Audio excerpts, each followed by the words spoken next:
Tonight on Connecticut's news station, an assault of an inmate caught on camera, and now advocates are demanding more from lawmakers. But what does that look like? We'll hear more about their solutions. Plus, new video of weekend street takeovers happening in multiple cities and towns. What we're learning tonight. Nobody should be forced to leave their home community to seek time-sensitive health care.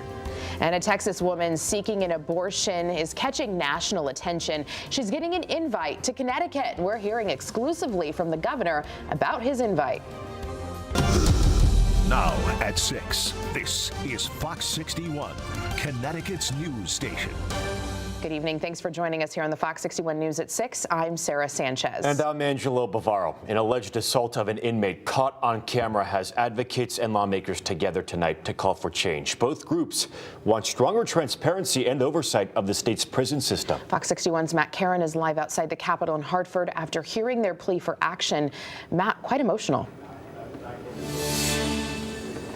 Yeah, it was. And today, advocates and lawmakers joined forces to demand better training for Department of Corrections employees and to demand the appointment of a state ombudsman, someone who can advocate for prisoner welfare from the inside.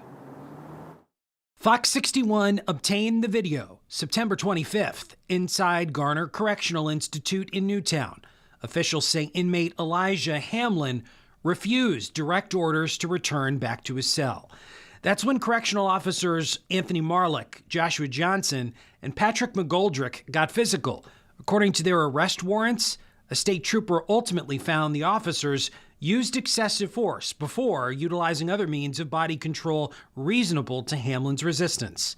You got traumatized people policing or guarding other people that are traumatized. Advocates from Stop Solitary CT stood shoulder to shoulder with state lawmakers Wednesday, including one whose own son was victimized in the system. He had gotten beaten pretty bad. And I'm a legislator, I'm a lawmaker, and this happened to my son.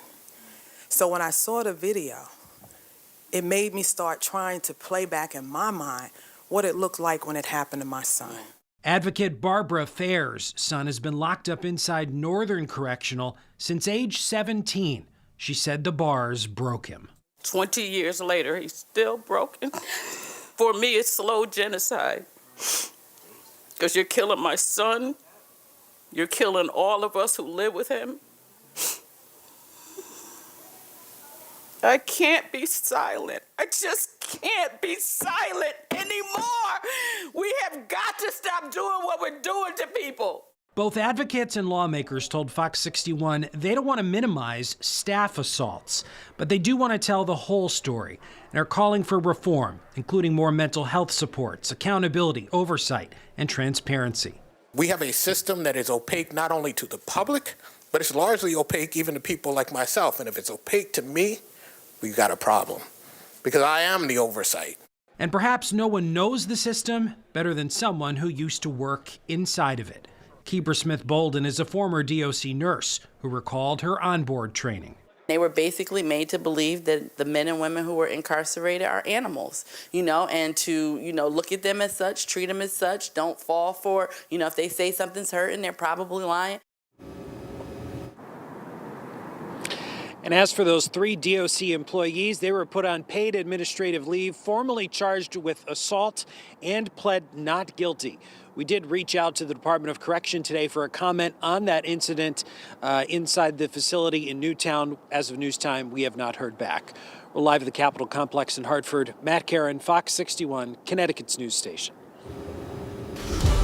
A man has been charged with manslaughter after a 14-month-old overdosed on fentanyl more than a year ago. Police say they were called to an apartment in Hartford and found the baby unresponsive and not breathing back on October 1st of 2022.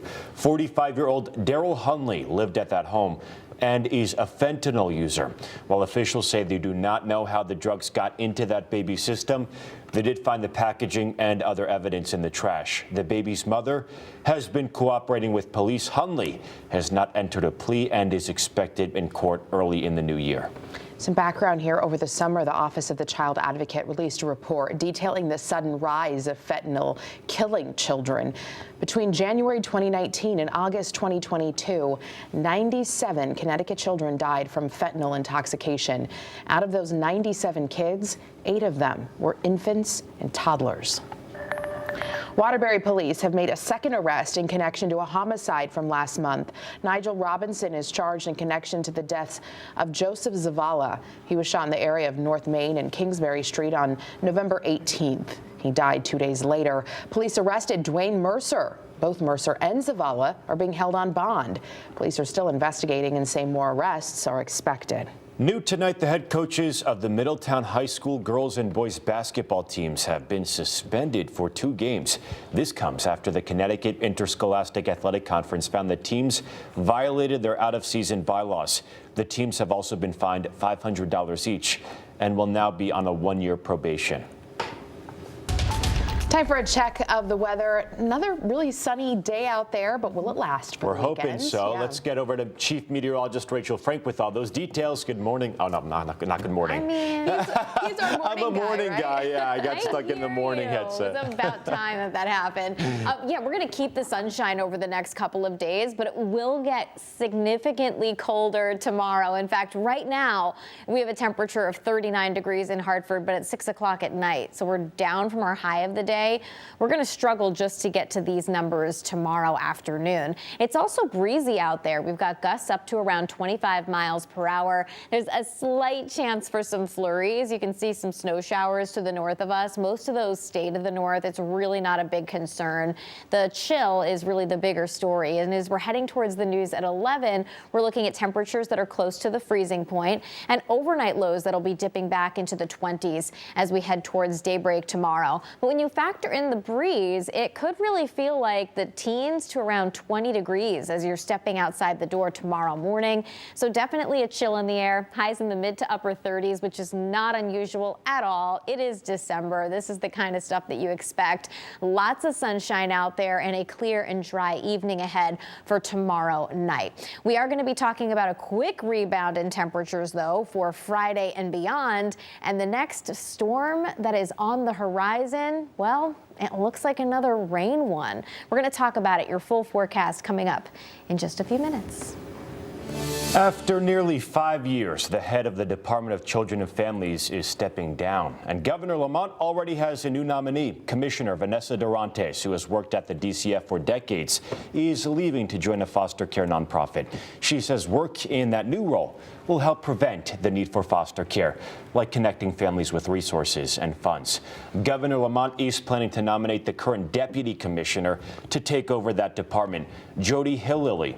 At a press conference, she stressed her commitment to protecting kids. She also wants to prevent kids from being taken away from their families whenever possible for reasons like poverty. Her promises met with lots of excitement. Whatever it takes, I'm all in.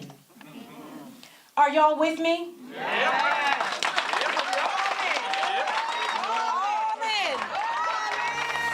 New tonight, a story you'll only see here on Fox 61. Governor Ned Lamont's inviting a pregnant woman from Texas who sought court permission for an abortion to come to Connecticut for medical care. Fox 61 political reporter Emma Wolfhorse sat down with the governor about his invitation. Emma. Monday, Kate Cox announced she's leaving Texas to seek an abortion after the state Supreme Court blocked her from receiving the procedure. Now, Governor Lamont says she's welcome to come here. Texas politicians who are trampling all over the rights of this young woman who's going through just an agonizing time. Kate Cox filed a lawsuit against the state of Texas in early December to seek court permission for an abortion. The 31-year-old mother of 2 who was 20 weeks pregnant had her fetus diagnosed with a rare genetic defect called trisomy 18 Experts say at least 95% of fetuses with this condition don't survive full term, with most pregnancies ending in miscarriage or stillbirth. So this case is one of many that demonstrates the devastating harm and inhumane consequences caused to pregnant people due to the extreme abortion bans. If forced to give birth, Cox's doctors say complications could mean she would never be able to have another child. This is about everyone's fundamental right to control their body, their life, and their future. Initially, a district court judge ruled in Cox's favor and granted her a temporary restraining order against the state to have an abortion. But the state Supreme Court reversed that decision, blocking Cox from getting the procedure. We have a safe harbor rule here, and I said, look, you're welcome to a state like Connecticut where you respect a woman's right to choose. Connecticut's safe harbor law protects those who have abortions from being prosecuted by states where abortions are illegal. We're a firewall. We're not going to let those that want to take away people's freedoms in other states try and bring that to the state. Lamont says Cox hasn't taken him up on the invitation yet. I doubt it's in Connecticut, but they've got an option. That's a good thing. But Planned Parenthood says other people are coming to Connecticut. They've seen a 59% increase in patients traveling from banned states in the last year since the Supreme Court overturned Roe v. Wade. Cox's lawyers have not confirmed where outside of Texas she'll be going to get an abortion, but she's not the only legal fight playing out right now. A group of women, also in Texas, are suing the state about the same medical exemption, as well as a pregnant woman in Kentucky. For now, Planned Parenthood says Connecticut will continue to welcome those from any state seeking care. In the studio, Emma Wolforst, Fox 61, Connecticut's news station. The Supreme Court is set to take up its first abortion-related case since it overturned Roe v. Wade back in 2022. That case centers on the abortion pill and how the FDA regulates it. That's a decision that could impact millions of American women. Rebecca Castor has more from Washington.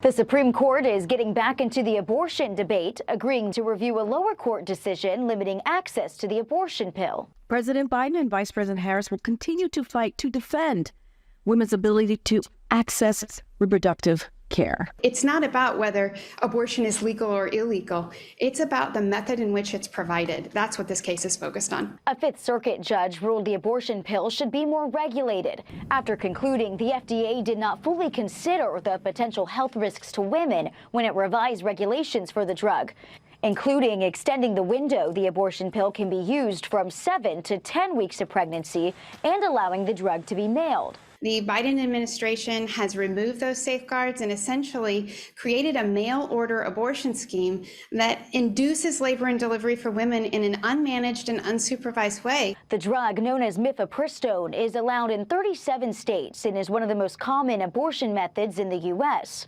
With the Supreme Court ruling expected in late June, the abortion issue will be front and center once again during the presidential campaign season. We have to humanize this situation and deal with it with compassion. That I think is important to point out is Donald Trump flip-flopping on the right to life. While the Supreme Court decision is on hold, access to the abortion pill will not change. In Washington, Rebecca Castor, Fox News. The Supreme Court says it will hear an appeal that could affect hundreds of charges related to the January 6th attacks, including those against former President Donald Trump. The court says justices will review an appellate ruling that revived a charge against 3 defendants accused of obstruction of an official proceeding. The charge refers to the disruption of the Congress's certification of Joe Biden's 2020 presidential election victory over President Trump. It's been brought against more than 300 defendants in the Capitol riot.